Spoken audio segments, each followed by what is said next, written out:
Well, good morning.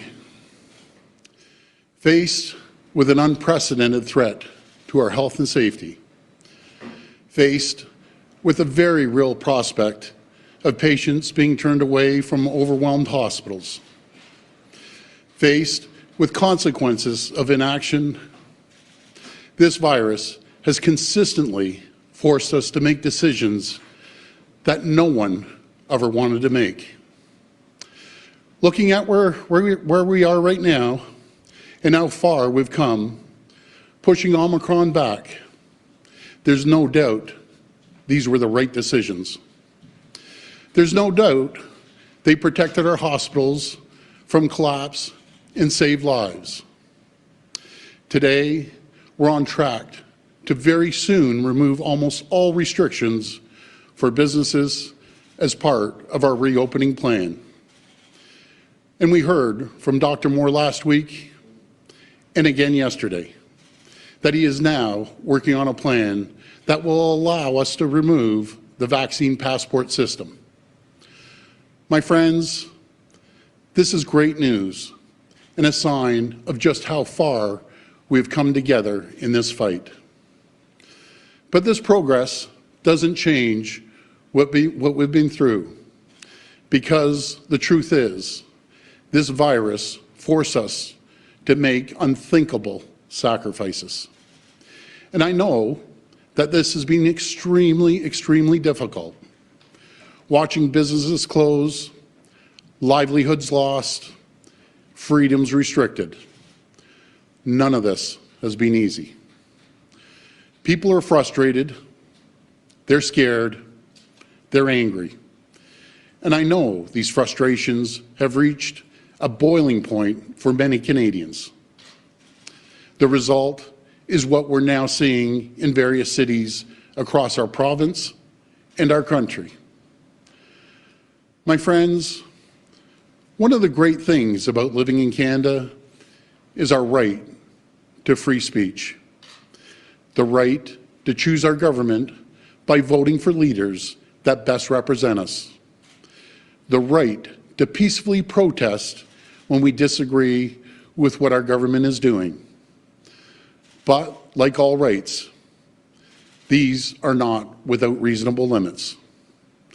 Our economy in Ontario is built on trade, especially with our partners in the United States. The Ambassador Bridge in Windsor alone sees more than $700 million of two-way trade every single day. And that trade employs hundreds of thousands of Ontarians who work in auto plants and factories across our great province. Those jobs feed millions of families. They are the lifeline for our province and its economy. And while I appreciate the right to protest, that right cannot and must not extend to cutting off that lifeline. We're now 2 weeks into the siege of the city of Ottawa. I call it a siege because that's what it is. It's an illegal occupation. This is no longer a protest. With a protest, you peacefully make your point and you go back home. And I know that the vast majority of the people did that. They came, they peacefully demonstrated, they made their point, and they left. And I want to say to those people, you've been heard loud and clear. Canada has heard you. My message to those still in Ottawa, to those at our border crossings, please go home. To those of you who have brought your children, please take them home. I urge you, it's time to leave. And it's time to do so peacefully. But to the very small groups who have chosen to take a different path, to those who have chosen to take a city of 1 million people hostage for the past 2 weeks, to those who've attempted to disrupt our way of life by targeting our lifeline for food, fuel, and goods across our borders, to those trying to force a political agenda through disruption, intimidation, and chaos. My message to you is this: your right to make a political statement does not outweigh the right of hundreds of thousands of workers to earn their living. It does not outweigh our right to get food across our borders. Your right to make a political statement does not outweigh the rights of 1 million people in Ottawa to live peacefully, free of harassment and chaos in their own homes. So let me be as clear as I can. There will be consequences for these actions, and they will be severe. We've already started by going after the money funding the illegal occupation. Yesterday, an Ontario court granted our request to freeze the funds from Give, Send, Go for the convoy. The OPP has also provided additional resources to Ottawa Police Services and Windsor Police Services to satisfy their recent requests for operational support. And more needs to be done. We're strengthening the tools and the powers of our police forces to resolve this situation and restore order. Let me be clear. The government does not direct our police forces, but we do set the laws. Today, I'm using my authority as Premier of Ontario to declare a state of emergency in our province. And I will convene Cabinet to use legal authorities to urgently enact orders that will make crystal clear it is illegal and punishable to block and impede the movement of goods, people, and services along critical infrastructure. This will include protecting international border crossings, 400 series highways, airports, ports, bridges, and railways. It will also include protecting the safe and essential movement of ambulatory and medical services, public transit, municipal and provincial roadways, as well as pedestrian walkways. Fines for noncompliance will be severe, with a maximum penalty of $100,000 and up to a year imprisonment. We will also provide additional authority to consider taking away the personal and commercial licenses of anyone who doesn't comply with these orders. This will not impede the rights of Ontarians to peacefully protest. It will provide additional tools to help stop the illegal occupation of Ottawa and the Ambassador Bridge in Windsor. While these emergency orders will be temporary, we have every intention to bring new legislation forward that will make these measures permanent in law. We're taking these steps necessary to support our police as they do what it takes to restore law and order. And please, my friends, make no mistake, this is a pivotal moment for our nation. The eyes of the world are upon us right now, and what they are seeing is not who we are. It's not what Canada is about. This is not how we try to change things here in Canada. We do it through the ballot box. Because we are Canadian, and we are better than that. And so, as a province, as a nation, we must collectively draw a line. We must stand for the values that define us. We must come together right now.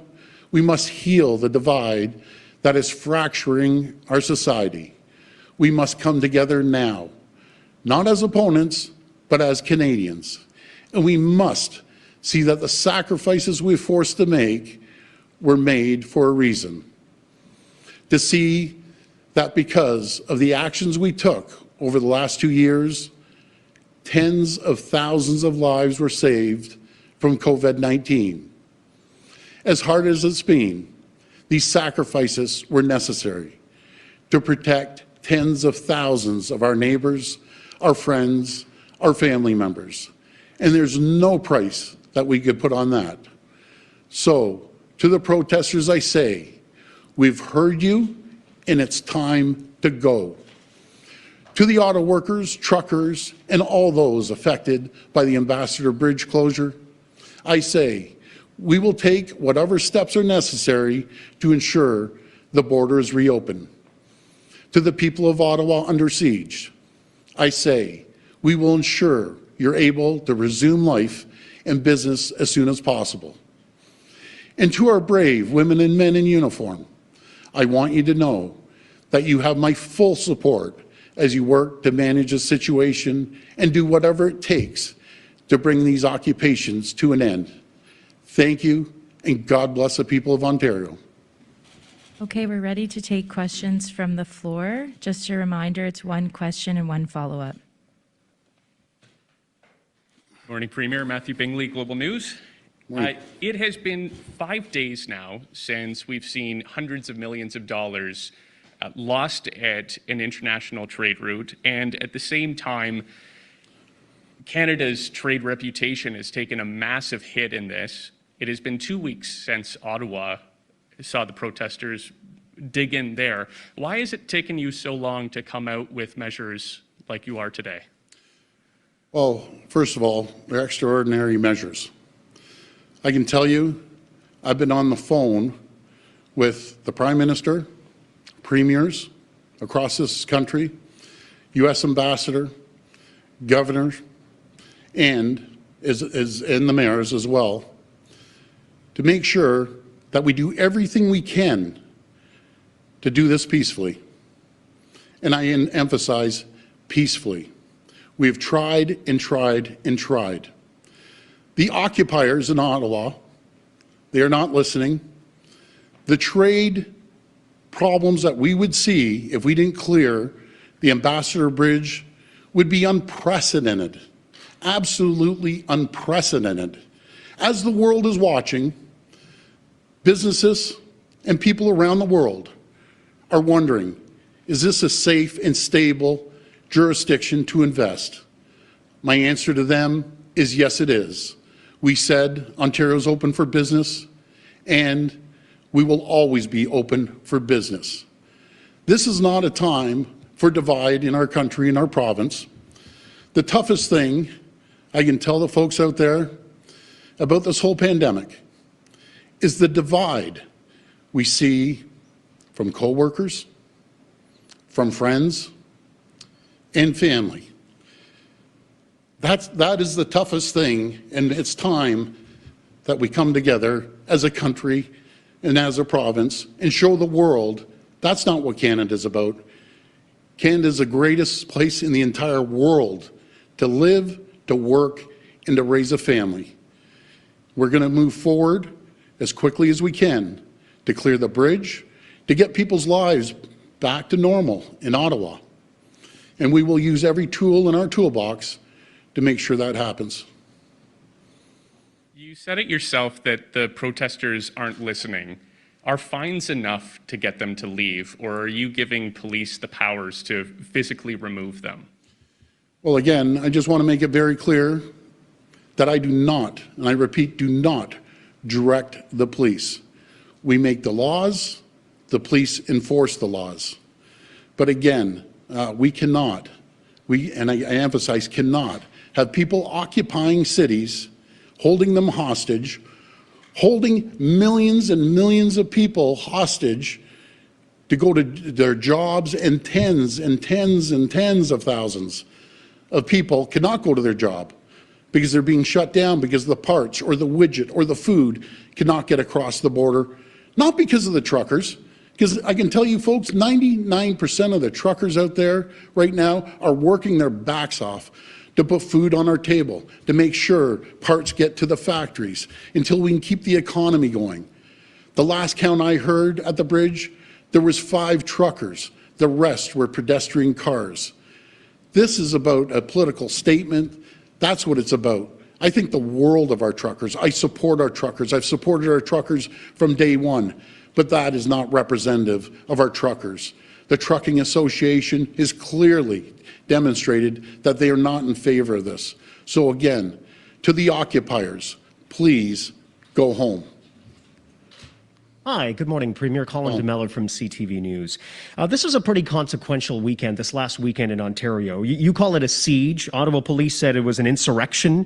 A day later, Ottawa police, or the city of Ottawa, declared a state of emergency. On Saturday, there was, of course, a large-scale protest in downtown Toronto. There have been a lot of questions about you and your visibility. Premier, CTV News has obtained photos of you in cottage country.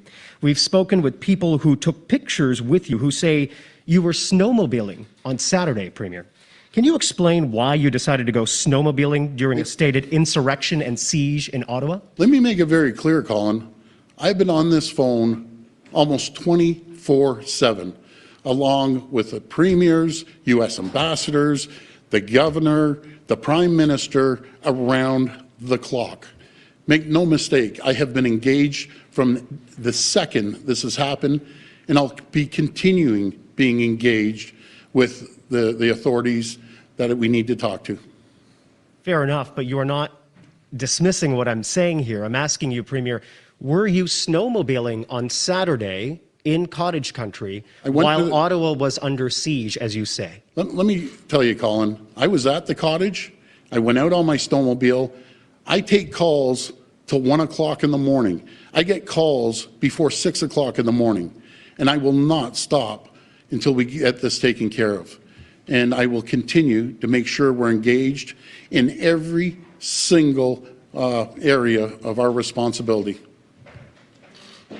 Premier Richard Southern with City News. How you doing, Richard? Good. You mentioned the end of the Vax Pass today. There's a video floating online of you being a bit more specific to that. On that, can you tell us today, sir, when this vaccine certificate program is ending?